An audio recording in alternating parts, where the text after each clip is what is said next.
It's the middle of the day. The sun is blazing hot.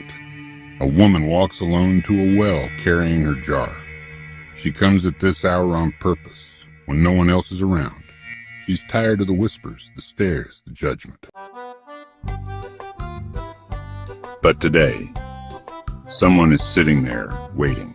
A man, a Jewish teacher, his name, Jesus. Would you give me a drink? She freezes, shocked. Men usually avoided her. Jews never spoke to Samaritans. And yet, here he is, asking for water. Why are you talking to me? You're a Jew, and I'm a Samaritan woman. But Jesus leans in and says something strange. If you knew who I am, you'd be asking me for a drink, and I'd give you living water. You don't even have anything to draw with. How could you give me water? And then, Jesus speaks words that pierce straight to her heart.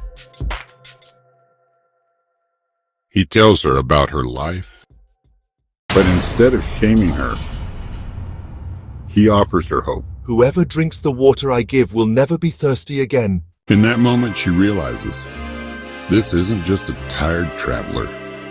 This is the Messiah, the one everyone's been waiting for. Come and see.